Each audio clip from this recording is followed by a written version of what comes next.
کی آیت نمبر 91 ہے۔ اکثر جب ہم اس کا ترجمہ پڑھتے ہیں تو ذہن میں بس ایک زلزلے کی تصویر آتی ہے۔ جی، ایک عام سا تصور بنتا ہے۔ بالکل، لیکن آج ہم یہ دیکھیں گے کہ یہ صرف ایک قدرتی آفت کا بیان ہے یا اس میں انسانی نفسیات، تکبر اور انجام کی کوئی گہری داستان بھی پوشیدہ ہے۔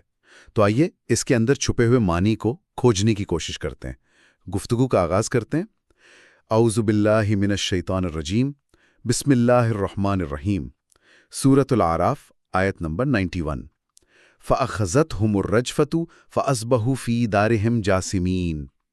اچھا، تو اس آیت کے الفاظ پر غور کرنے سے پہلے یہ سمجھنا ضروری ہے کہ یہ بات ہو کس کی رہی ہے۔ جی ہاں، ظاہر ہے یہ سزا کسی وجہ سے آئی ہوگی، یہ واقعہ اچانک خلا میں تو نہیں ہوا ہوگا، تو اس کا پس منظر کیا تھا؟ یہ بہت اہم سوال ہے، کیونکہ سیاق و سباق کے بغیر اس آیت کا جو پورا وزن ہے وہ محسوس نہیں کیا جا سکتا۔ صحیح۔ یہ آیت قوم شعیب علیہ السلام کا ذکر کر رہی ہے۔ اچھا، یعنی اصحاب مدین۔ جی، اصحاب مدین، ان کی کہانی قرآن میں کئی جگہ بیان ہوئی ہے۔ ان کا سب سے بڑا اور مشہور گناہ تھا کاروباری بددیانتی، مطلب ناپ تول میں کمی کرنا۔ بالکل، ناپ تول میں کمی کرتے تھے، لوگوں کو ان کا حق پورا نہیں دیتے تھے اور زمین پر فساد پھیلاتے تھے۔ تو جب حضرت شعیب نے انہیں اللہ کی عبادت کرنے اور اس بے ایمانی کو چھوڑنے کی دعوت دی تو ان کا جواب تکبر اور انکار تھا۔ کیا کہتے تھے وہ؟ وہ کہتے تھے کہ اے شعیب، کیا تمہاری نماز تمہیں یہ سکھاتی ہے کہ ہم اپنے باپ دادا کے معبودوں کو چھوڑ دیں؟ اچھا، یا یہ کہ ہم اپنے مال میں اپنی مرضی سے جو چاہیں نہ کریں؟ یعنی ان کا مسئلہ صرف مذہبی نہیں تھا بلکہ معاشی بھی تھا۔ وہ اپنی مالی خود مختاری کو، اپنے اس دھوکے بازی کے نظام کو چھوڑنے کے لیے تیار نہیں تھے۔ بالکل، وہ سمجھتے تھے کہ ان کی دولت اور ان کا تجارتی نظام ہی ان کی اصل طاقت ہے اور اسے کوئی چیلنج نہیں کر سکتا۔ ان کا تکبر ان کی معاشی طاقت سے جڑا ہوا تھا۔ جی، وہ سمجھتے تھے کہ وہ ناقابل تسخیر ہے۔ انہوں نے تو حضرت شعیب اور ان پر ایمان لانے والوں کو دھمکیاں بھی دیں۔ کیا دھمکی دی تھی؟ کہ اگر تم ہمارے دین میں واپس نہ آئے تو ہم تمہیں اپنی بستی سے نکال دیں گے۔ اچھا، تو یہ پس منظر ذہن میں رکھنا بہت ضروری ہے جب ہم اس آیت کو پڑھتے ہیں۔ ان کا جرم تھا معاشی استحصال اور اس پر بے پناہ غرور۔ ٹھیک ہے، تو اب اس پس منظر کے ساتھ آیت کو دیکھتے ہیں۔ پہلا لفظ ہے الرجفتو۔ اس کا عام ترجمہ زلزلہ کیا جاتا ہے، لیکن آپ کے نوٹس کے مطابق یہ لفظ اتنا سادہ نہیں ہے۔ اس میں کیا خاص بات ہے؟ دیکھیں، عربی میں عام زلزلے کے لیے زلزال کا لفظ زیادہ استعمال ہوتا ہے، جی، لیکن یہاں الرجفتو کا انتخاب کیا گیا ہے۔ اس کی اصل رجفہ ہے، جس کا مطلب ہے شدت سے ہلنا، کانپنا، لرزنا۔ تو یہ صرف زمین کا ہلنا نہیں ہے؟ نہیں، یہ صرف زمین کا ہلنا نہیں ہے، یہ ایک ایسی کپکپاہٹ ہے جو پورے وجود کو ہلا دے۔ اچھا، یہ دلوں کو دہلا دینے والی، ہر چیز کو اس کی بنیاد سے اکھاڑ دینے والی کیفیت ہے۔ اس لفظ میں صرف ایک فزیکل واقعہ نہیں بلکہ ایک شدید نفسیاتی خوف اور دہشت کا عنصر شامل ہے۔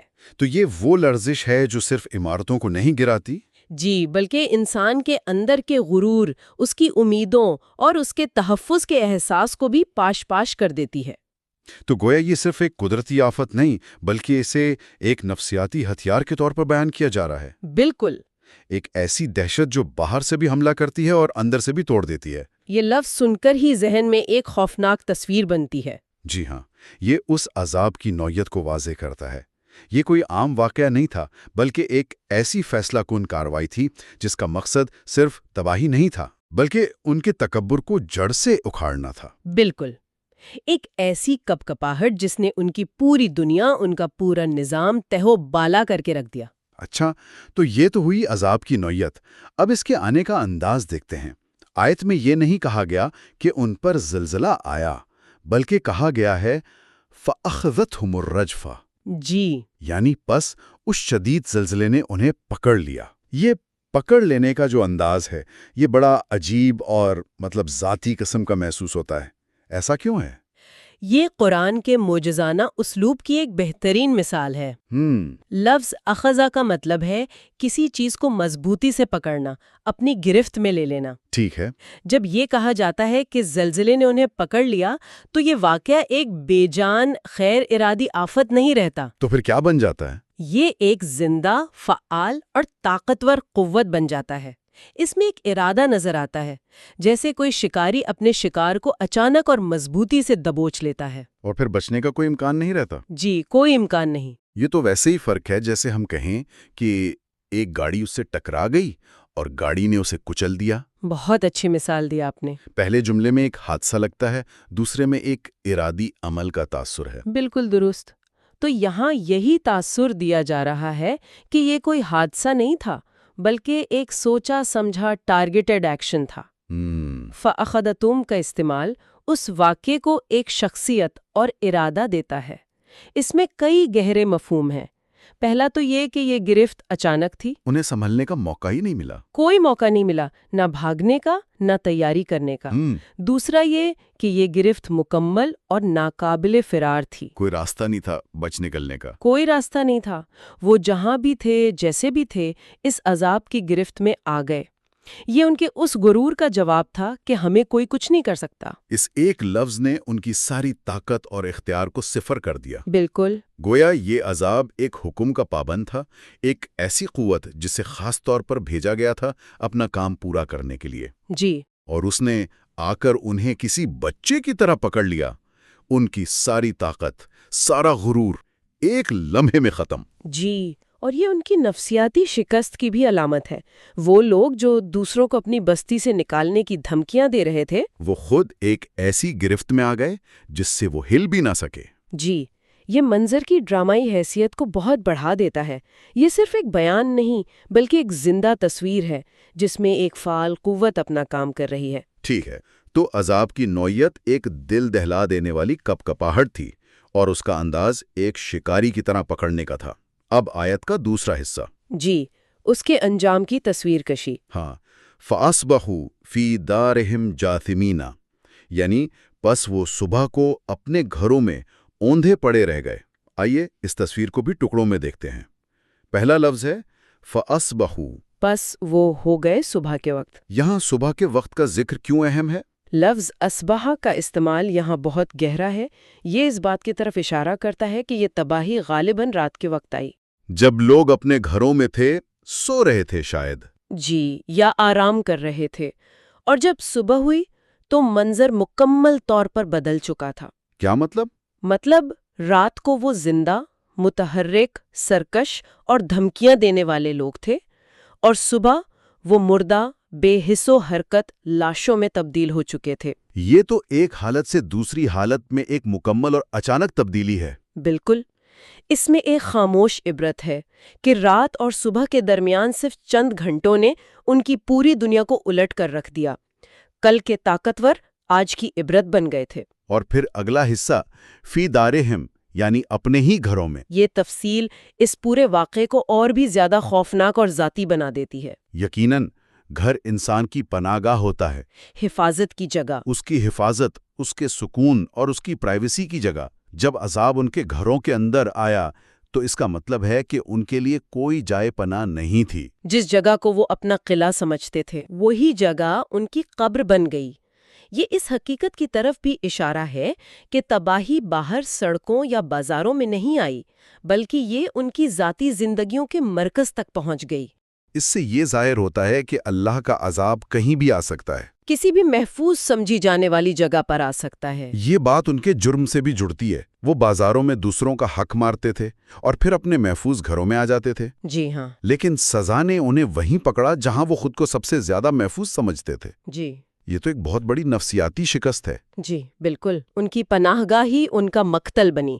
یہ اس بات کا بھی اعلان ہے کہ کوئی بھی مادی چیز، چاہے وہ کتنی ہی مضبوط کیوں نہ ہو، اللہ کے حکم کے آگے پناہ نہیں دے سکتی۔ ان کے گھر، ان کی دولت، سب بے معنی ہو گئے۔ سب بے معنی۔ اور آخر میں سب سے زیادہ تصویری لفظ جاتسی مین، یہ لفظ کیا منظر دکھاتا ہے؟ یہ صرف مردہ پڑے تھے سے کیسے مختلف ہے؟ جیسے جسیمہ ایک انتہائی گہرا اور تصویری لفظ ہے۔ اس کا مادہ جسامہ ہے، جس کا مطلب ہے سینے کے بل گرنا یا اوندھے منہ پڑا رہنا۔ اچھا، جیسے کوئی پرندہ زمین پر بیٹھتا ہے بغیر ہلنے جلنے کے۔ یہ لفظ بے بسی کی انتہا کو ظاہر کرتا ہے۔ تو یہ صرف مرنے کا ذکر نہیں بلکہ مرنے کے انداز کو بیان کرتا ہے۔ جی، اوندھے منہ پڑے ہونا ذلت، شکست اور مکمل بے بسی کی علامت ہے۔ یہ ایک ایسی حالت ہے جس میں انسان کے پاس مزاحمت کی کوئی سکت باقی نہیں رہتی۔ یہ ان کے تکبر کا بالکل الٹ ہے۔ وہ جو سینہ تان کر اور سر اٹھا کر چلتے تھے، ان کا انجام اپنے ہی گھروں کی زمین پر منہ کے بل پڑے ہوئے ہونا تھا۔ یعنی ہر لفظ ان کی زندگی اور ان کے انجام کے تضاد کو واضح کر رہا ہے۔ ان کی طاقت بے بسی میں بدل گئی، ان کا محفوظ گھر ان کی قبر بن گئی، اور ان کا غرور ذلت آمیز موت میں۔ یہ تو واقعی ناقابل یقین ہے۔ جی، یہ لفظ ان کی بے جان لاشوں کی ایک ساکت تصویر کھینچتا ہے۔ اس میں کوئی حرکت نہیں، کوئی آواز نہیں، بس ایک مکمل حتمی خاموشی ہے۔ ان کے شور مچاتے ہوئے تکبر کا خاموش انجام۔ بالکل۔ تو اگر ہم اس سب کو جوڑ کر دیکھیں تو یہ آیت جو بظاہر صرف ایک جملہ ہے، اپنے اندر ایک پوری کہانی سمیٹے ہوئے ہے۔ جی، ایک مکمل داستان۔ ایک قوم جو اپنی معاشی طاقت کے نشے میں چور تھی، جس نے اللہ کے نبی کو دھمکیاں دیں، پھر ان پر ایک ایسی آفت آئی جو صرف زلزلہ نہیں بلکہ ایک وجود کو ہلا دینے والی دہشت تھی۔ اس آفت نے انہیں ایک شکاری کی طرح اچانک پکڑ لیا۔ یہ سب رات کی تاریکی میں ہوا، اور جب صبح ہوئی تو وہ اپنے محفوظ گھروں میں ہی ذلت کے ساتھ اوندھے منہ پڑے تھے۔